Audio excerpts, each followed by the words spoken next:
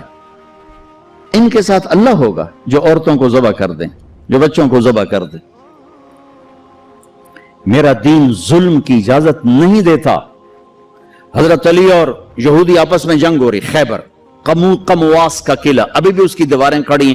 میں پچھلے سال گیا تھا وہاں، اس کو دیکھا تھا جا کر. جہاں سے حضرت علی چڑھے، دروازہ توڑا سر، تو اس پر وار کرنے لگے. اس نے منہ پہ تھوک دیا، تلوار پیچھے کر لی. کہ چلو دوبارہ. کہنے لگا ہیں دوبارہ کیوں؟ مجھے قتل کیوں نہیں کیا؟ تو میرے اوپر چھا گیا تھا. کہ پہلے تو میں اللہ کے لیے قتل کر رہا تھا، جب تو نے میرے منہ پہ تھوکا تو مجھے غصہ آ گیا.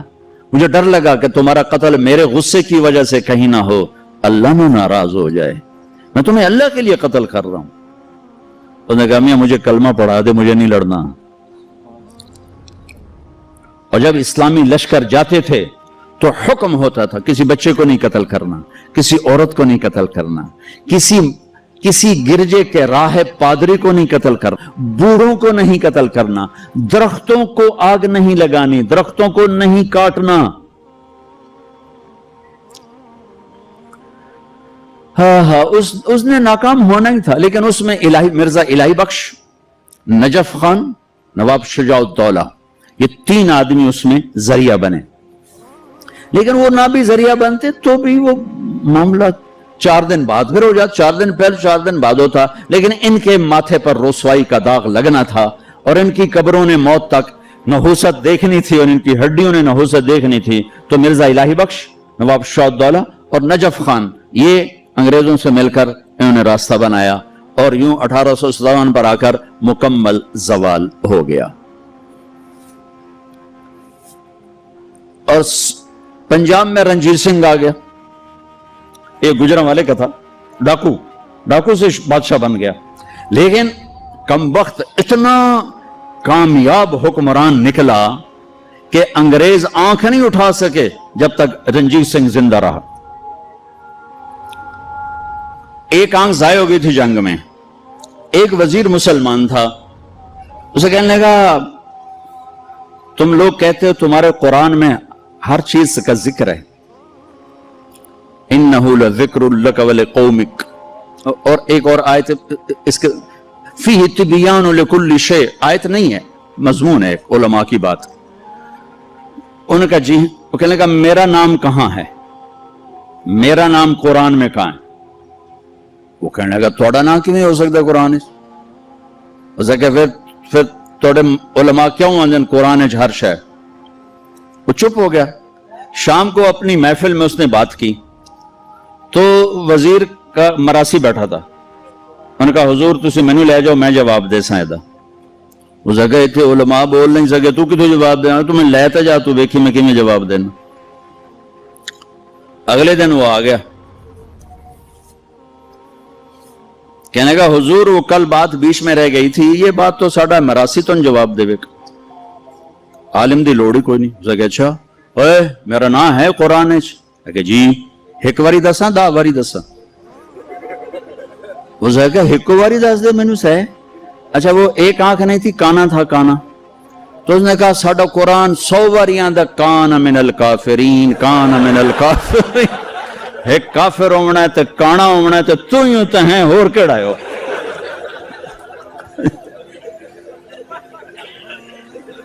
1818 میں اس نے میرا ضلع ملتان فتح کیا, رنجیت سنگھ نے. مظفر خان کی حکومت تھی, وہ 5 بیٹوں سمیت شہید ہوئے. وہ خود بڑے عالی حکمران تھے, لیکن نہ عوام میں جان تھی نہ فوج میں جان تھی, صلاحیتیں ختم ہو چکی تھی. شہید ہو کے 5 بچوں سمیت شہید ہو کے. پھر اس کمبخت نے وہاں میرے علاقے میں 3 بازار حسن قائم کیے. ایک ملتان میں بنایا طوائفوں کا اڈا, ایک کیروڑ پکا میں بنایا, اور ایک میرے تلمبے شہر میں آیا, اور وہاں اس نے کوئی 1 مہینہ قیام کیا. چونکہ بہت خوبصورت جگہ تھی, دریائے راوی اس کو ہٹ کرتا ہوا گزرتا تھا, اور کھجوروں کے باغ تھے بڑے زبردست. ایک بازار حسن اس نے وہاں بنایا. پچھلے کوئی 8 سال سے میں نے وہاں جانا شروع کیا, ملنا شروع کیا. وہ بازار حسن اب ختم ہو چکا ہے. چند بچیاں رہ گئی ہیں جو مجھے پیغام دیتی ہیں ساڑی شادی کرا دیو, اسی توبہ کرنی ہے. ختم ہو. کوئی فتوے نہیں دیے, ان کو محبت, ان کو بیٹیاں کہا, ان کے سر پہ ہاتھ رکھے. ابھی بھی 2 کو میں نے بھیجا ہوا ہے عمرے کے لیے اپنے اسی بازار حسن سے. انہوں نے مجھے وہاں سے فون کر کے رو کے ان کا برا حال, وہ مجھے دعائیں دے رہی کہ ایسا تو کدی رب دا نا ہی نہ سنیا, تو سانو رب دا گھر بھی کھا چھڑیا. تب چندے کو وہ بیچاری روتی ہیں کہ ساڈے کو اور پیشہ کوئی نہیں تھا, عزت دیون واسطے تیار کوئی نہیں. میں تو جب سے طوائفوں سے ملا ہوں مجھے طوائفیں مظلوم نظر آئی ہیں, اور انہیں نچانے والے ظالم نظر آئے ہیں. ان کے جسموں سے کھیلنے والے درندے ہیں, انہیں گھنگرو پہنا کے نچانے والے بھیڑی اور درندہ نما انسان ہیں. وہ تو مظلومیت کی ایک عجیب داستان ہے. کون عورت ہے جو روزانہ کسی کے لیے تیار ہو؟ کس عورت کی فطرت ہے کہ وہ ہزاروں ہوسناک نظروں کے سامنے ناچے اور گھنگرو باندھے؟ وہ سٹیج پر ان کا گھنگرو چھنکتا ہے اور تنہائی میں ان کی آنکھیں چھلکتی.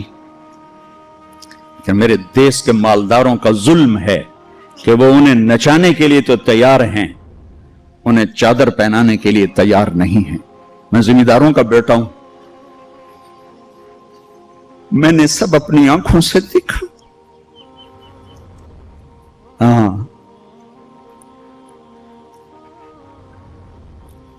مالداروں کی ہوس کا نشانہ بننے والی طوائف ہو گئی, اور مالدار چودھری صاحب بھی رہا, کوئی دامن پہ داغ ہی نہیں. میاں صاحب کا میاں صاحب رہا, شیخ صاحب کا شیخ صاحب رہا, افسر کا افسر رہا, اور اس کے ماتھے پہ طوائف کا داغ لگا جو موت بھی نہ دھو سکی.